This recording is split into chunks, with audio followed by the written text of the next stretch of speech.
విక్రమార్కుని కథలో భాగంగా కన్యకు కాబోయే వరుడెవరు అనే కథను బేతాళుడు ద్వారా తెలుసుకుంటున్నాం కదా. నలుగురు రాకుమారులు వంతుల వారీగా కాపలా కాస్తుండగా తరువాత ఆఖరి వంతు సుందరపురి యువరాజు సులోచనుడిది. కాపలా కాస్తున్న సులోచనుడు చంద్రలేఖ బొమ్మను చూసి ఎంతో సంతోషపడి తనకు తెలిసిన మృత్య సంజీవని విద్య ద్వారా ఆ బొమ్మకు ప్రాణం పోస్తాడు.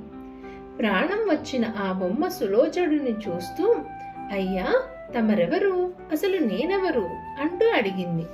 సులోచనుడికి ఆమె రెండో ప్రశ్నకు ఏం సమాధానం చెప్పాలో తెలియక దిక్కులు చూస్తూ ఉండగా మిగిలిన ముగ్గురు మేల్కుంటారు. బొమ్మ చెక్కింది తను కనుక ఆమె తనదేనన్నాడు ఇంద్రసేనుడు. కాదు, నేను వస్త్రాలు కట్టబెట్టాను, అందుకని ఆమె నాదన్నాడు చంద్రశేఖరుడు. విలువైన ఆభరణాలిచ్చాను కనుక నాదన్నాడు లోకేశ్వరుడు. అసలు ఆమెకు ప్రాణం పోసింది నేను కనుక నాది అన్నాడు సులోచనుడు. నలుగురు తగువ పడి మహేంద్రుడు కొలువుకు ఆమెను వెంట పెట్టుకుని పోయి జరిగిందంతా చెప్పారు. విచిత్రం ఏమిటంటే ఇంద్రసేనుడు చెక్కిన బొమ్మ అచ్చు మహేంద్రపురి యువరాణి చంద్రలేఖది.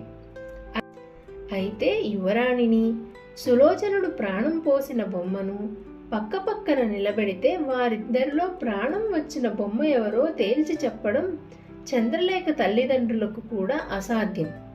మహారాజుకు తమ కుమార్తె అయిన చంద్రలేఖకు స్వయంవరం జరిపించడం కంటే ముందు ఈ నలుగురు యువరాజుల తగువు తీర్చడం తలకు మించిన భారమైనది. చివరకు బొమ్మను చెక్కిన ఇంద్రసేనుడు ప్రాణం పోసిన సులోచనుడిలో ఎవరో ఒకరు ఆమెను వివాహమాడడానికి అర్హులని, వారిద్దరిలో ఆమెకు ఎవరు నచ్చితే వారితో ఆమెకు తన సమక్షంలో వివాహం జరిపిస్తానని తీర్పు ఇచ్చాడు. విక్రమార్క, రాజు ఇచ్చిన తీర్పు సరైనదేనా? తెలిసి చెప్పకపోతే నీ తల 1000 ముక్కలవుతుంది అని పలికాడు బేతాళుడు. కథ అంతా పూర్తిగా విన్న విక్రమార్కుడు, బేతాళ, ధర్మ నిర్ణయం ప్రకారం ఆ బొమ్మ వారిద్దరిది కాదు. ఆమెకు ఆభరణాలు అలంకరించిన మందర యువరాజు లోకేశ్వరుడిని వివాహమాడటమే ధర్మం. అప్పుడు బేతాళుడు, అదేమిటి మహారాజా, అసలు ఆ బొమ్మను సృష్టించింది ఇంద్రసేనుడు, ప్రాణం పోసింది సులోచనుడు, వారిద్దరూ కాక లోకేశ్వరుడు ఎలా అర్హుడవుతాడు?